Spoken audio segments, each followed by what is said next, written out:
What's going on, guys, and welcome back to the channel for a final, and it will be the final episode of this Pentagon Challenge series.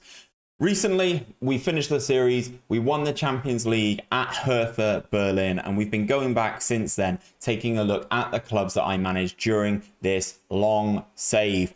We've gone through Central Espanyol, Guarani FC, Santos, the Kaiser Chiefs, and Inter Miami. Finally, we're landing in China, Shanghai, Shenhua. Let's get it.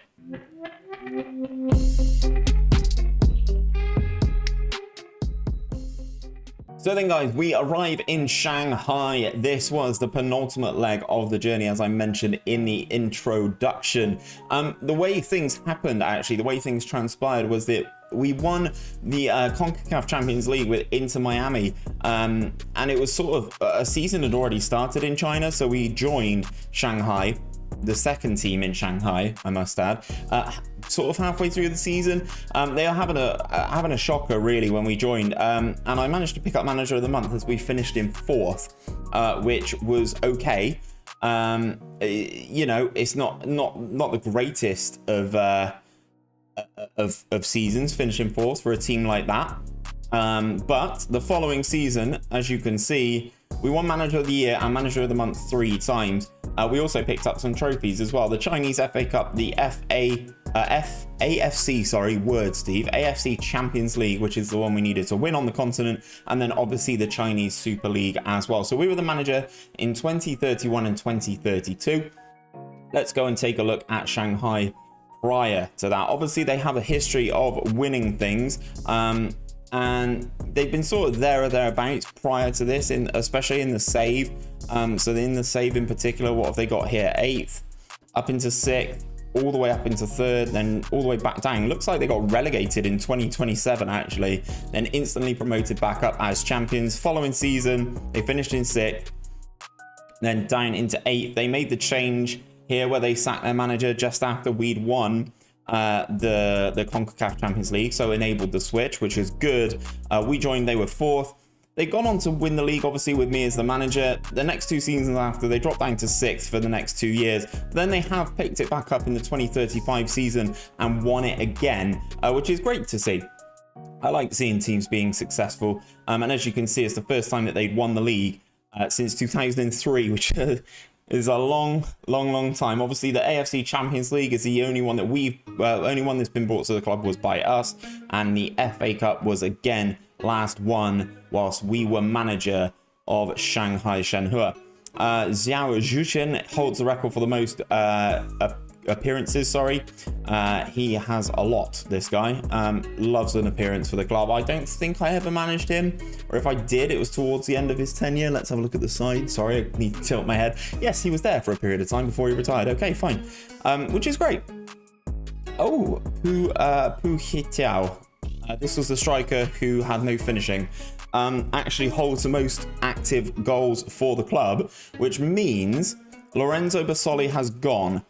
He currently has 60 for the club, which is not too bad. So that they've actually done all right, to be fair. This is obviously the most recent club that we've been at prior to Hertha Berlin. So I believe I need to go on to where was it? I forgot this already from last episode, guys. I'm so sorry. Let's go in. No, it's not competitions, is it? Is it just profile? I cannot remember what I'm looking for. Yes, it is. There we go. Okay, so my head's going to disappear again, but as you can see, favored personnel down in the bottom right. We're favored personnel at Inter Miami. We're favored personnel at Shanghai Shenhua, and that is it on the journey. But the guy I was going to talk about, Lorenzo Basoli, absolute fierce striker. He's still at the club. How has he not scored? How is he not the top goal scoring player at the club? It's because he's hardly played. Okay, so we got him on loan from Juve, 350k that cost us, but as you can see, 18 goals in 14 appearances in the Chinese league. Sign him up. We paid 3 million quid for him, and then he got 16 in 28, as you can see down the bottom, 29 in 46 in all comps. Pretty good. And then we were gone. And since then, he's barely played and he's barely scored, which is actually really disappointing. Lorenzo Bassoli was an absolute lightning bolt for me. He scored absolute bags of goals. He's no longer Italian. He's now Swiss, apparently, which, you know, is what it is. He was a very good player that I really, really did enjoy. If we go and take a look at the managers at the club, they've kind of rattled through the managers. I came in to replace AVB, Andre Villas-Boas. He had a 35% win ratio, not doing too well there. We come in 80% win ratio, obviously picking up that Chinese Super League and the AFC Champions League, absolutely smashing it.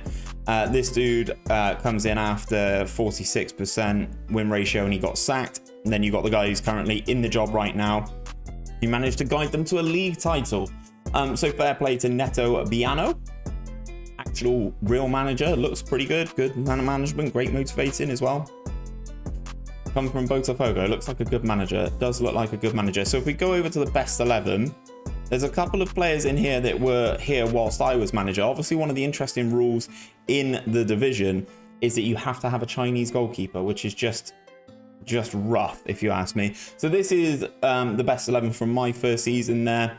Some players to highlight. Staminec is a very good player, or he was a very good player. He's 34 years of age now, the New Zealand international, 129 appearances for New Zealand. Fair play. He's currently set to retire, which is, I kind of understand, aged 34. He was very good for us. I also want to pull out Ruben Vinagre, obviously the former Wolves player. I believe he's still at Wolves in real life. He was very good as well for us, scored some key goals, was our skipper as well. Did very, very well for us on that left-hand side. And then obviously Bassoli, who we've touched on up top. The following season, things were pretty good as well. Relatively similar in terms of the layout. I do want to pull in Chen Yi. He was very good, coming from one of our rivals, Shandong Lueng. He came in, he was very good in the central midfield. Obviously, you have to have a certain amount of Chinese quota. He definitely helped us fill that. We also brought in Fu on the right-hand side. Again, I know you can't really see these guys' attributes because I've still got attribute masking on, and Asia is not an area that I've prioritized whilst I've been at Hertha. So you can see the stats, you can see that they're okay. Nothing too special. If you're watching the series, you know all about these guys as well. Varhol, absolute monster. Really, really like this guy. Really good on the ball. Really had the ability to unlock a defense, which was fantastic for me. And as you can see, he's now playing in the Serie A at Parma. And then finally, the last one I wanted to draw some attention to is Lu Bin, the centre-back. He is still at Shanghai Shenhua. And as you can see, a 3.5-star ball-playing defender, age 27. We bought him from DL Pro.